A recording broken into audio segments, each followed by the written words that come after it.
Hoy vamos a hablar del neoliberalismo. Este pensamiento se da en dos momentos. Como dijimos antes, tanto con el keynesianismo en Estados Unidos como la economía social de mercado, principalmente allá en Europa, las economías capitalistas lograron expandirse. Vivieron 3 décadas que se consideran los años maravillosos del sistema capitalista. Sin embargo, alrededor de 1973, mantener esa tendencia expansionista se hizo difícil. Y es ahí donde nace el neoliberalismo. Se aplicaron las medidas, pero por más que se trató de mantener la expansión, fue difícil. Y eso hizo que la economía entrara en una recesión y posteriormente en una depresión. Ahí también se aplicó el neoliberalismo. Entonces vamos a estudiar el neoliberalismo en dos contextos. El primero, cuando está por terminar esa fase de expansión, y el segundo momento, cuando la economía ha entrado en una recesión para luego seguir en una depresión. Por ahora nos vamos a preocupar del neoliberalismo cuando está por terminar la expansión económica. En esta explicación vamos, igual que en otras ocasiones, tratar de responder 3 preguntas. La primera, ¿qué problemas existían cuando nació el neoliberalismo? La segunda, ¿qué acciones y omisiones corresponden al Estado en el marco de este pensamiento? Y la tercera, ¿qué grupo social es favorecido con la aplicación de estas políticas? Como decíamos, la década de los 70 fue una década complicada para la economía internacional. La economía de los Estados Unidos de América, por ejemplo, presenta un comportamiento del PIB que nos evidencia en estas barras cómo mantenía una expansión en los primeros años de la década de los 70. Pero a partir de 1970 para 1973, mantener esa tendencia se hizo difícil. También podemos notar que la inflación poco a poco empezaba a proyectarse a partir de 1972. La economía llevaba 3 décadas de años de expansión y tenía dificultades para mantener esa tendencia en ese momento. ¿Cómo resolver esos problemas? Para eso vamos a estudiar el ciclo del capital. El ciclo del capital nos muestra el recorrido que el capital tiene que hacer para lograr su revalorización. ¿Cómo comienza ese camino el capital? Primero, el capitalista tiene una suma de dinero, la que va a utilizar para comprar mercancías. ¿Qué mercancías son las que él va a comprar? Va a comprar fuerza de trabajo y medios de producción. Esta fuerza de trabajo y estos medios de producción los va a unir, los va a provocar en una interacción que le va a permitir la producción de mercancías.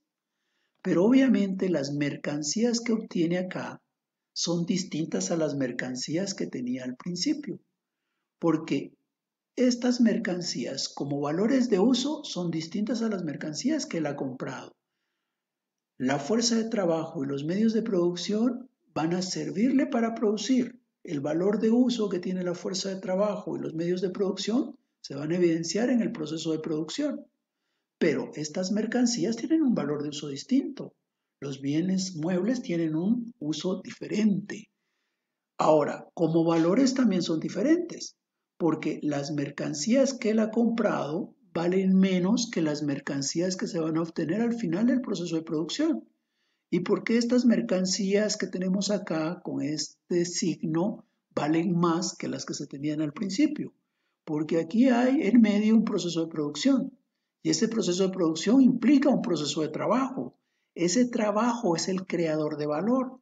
Si hubo un trabajo o hubo una creación de valor, y eso es lo que hace que estas mercancías valgan más.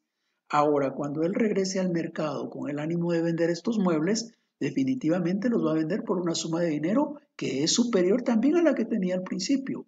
Ahí es donde evidenciamos cómo el capital es un valor que se revaloriza, es un valor que comienza en un monto y en la medida que recorre este ciclo del capital, aumenta de valor. Veámoslo en un ejemplo.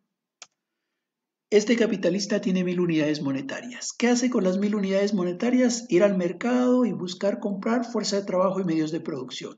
Imaginémonos que utiliza 250 para la fuerza de trabajo y 750 para los medios de producción. Una vez ya tiene la fuerza de trabajo y los medios de producción, provoca un proceso de producción que le permite obtener mercancías que ahora valen 1.250. Como nos damos cuenta entonces, ahora esas mercancías cuando van al mercado no se van a cambiar por los 1.000 que tenía al principio porque valen 1.250. Consigue incrementar su capital.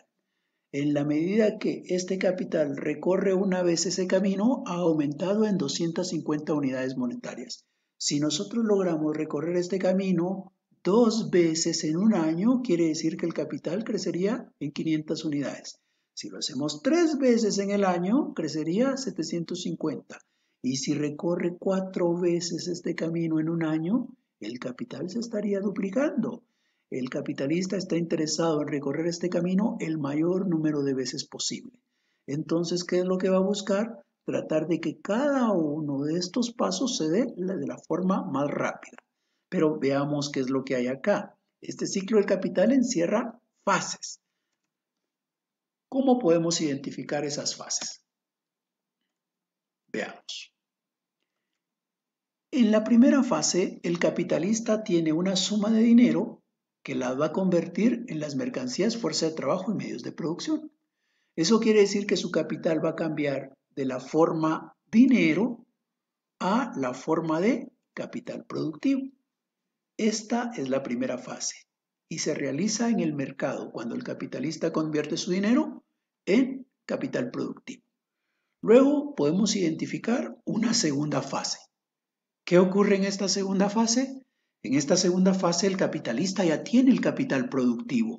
Ahora, ¿qué es lo que va a hacer? Provocar la interacción llamada proceso de producción que le permite obtener las mercancías que él espera vender.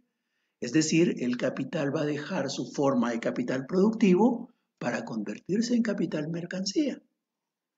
Luego tendrá que volver al mercado, ahora con mercancías, ahora ya no como comprador, sino como vendedor, con mercancías que valen más que las que él compró en su momento. Es decir, ahora llega con un capital en la forma de mercancía que él espera convertir a la forma dinero. Como nos podemos dar cuenta, el ciclo del capital encierra 3 fases. En cada una de las fases hay un cambio de forma, hay una metamorfosis para el capital. Y el capital a lo largo del ciclo solamente puede tomar 3 formas. La forma capital dinero, la forma capital productivo y la forma capital mercancía. Ahora, esto nos va a ayudar a identificar los problemas y las soluciones que provoca el neoliberalismo para tratar de que la economía se mantenga en expansión. Veámoslo por fases. En la primera fase, cuando se tiene el capital en la forma de dinero y se quiere convertir a fuerza productiva, a medios de producción y fuerza de trabajo, se hace un tanto difícil. ¿Por qué se hace difícil? Porque la economía está marchando bien.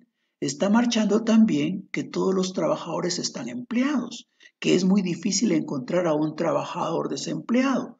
Entonces el capitalista tiene su dinero, pero no logra encontrar en el mercado a la fuerza de trabajo que le va a permitir llegar al proceso de producción.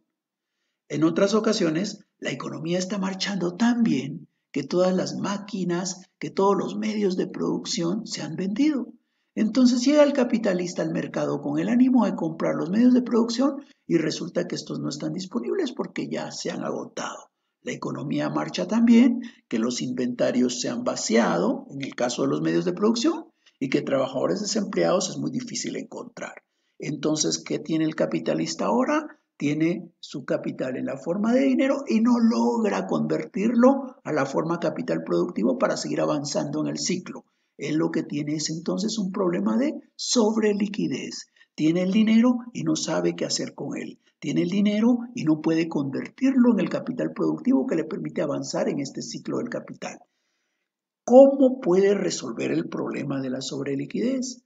Ahora él tiene una suma de dinero y realmente a él no le importa el camino a recorrer. A él lo que le importa es el fin. Él lo que quiere es que este dinero se vuelva este dinero incrementado. Ahora, ¿qué alternativa encuentra para lograr que su capital aumente de valor sin necesidad de recorrer este camino? Lo que se le ocurre es que él puede venir y prestar el dinero. Presta el dinero con el ánimo o con la esperanza de que después se lo devuelvan con intereses. Si le devuelven esta D posteriormente con intereses, ¿qué es lo que ha conseguido? Que su dinero incremente de valor.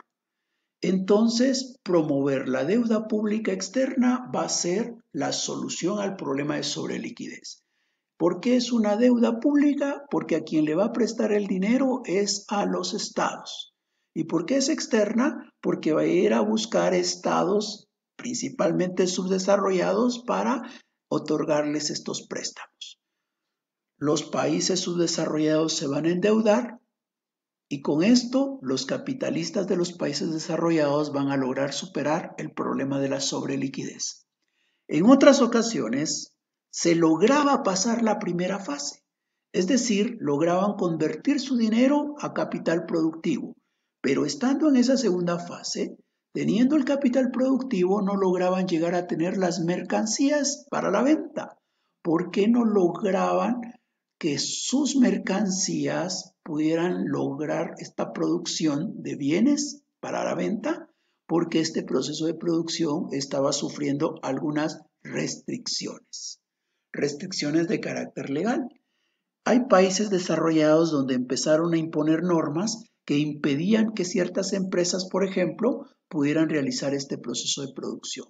Entonces, ¿qué les queda a estos capitalistas que tienen su capital en forma de capital productivo para poder iniciar ese proceso de producción si en ese país desarrollado no los dejan? La opción que van a encontrar es la de conformar empresas transnacionales. Es decir, si no me dejan producir en este país desarrollado, lo que voy a hacer es, voy a trasladar mi empresa a un país en donde sí me lo permitan. Probablemente en este país desarrollado no me permiten explotar los recursos naturales porque tienen el ánimo de conservarlos, hay una restricción para que yo produzca, entonces ¿qué es lo que me queda?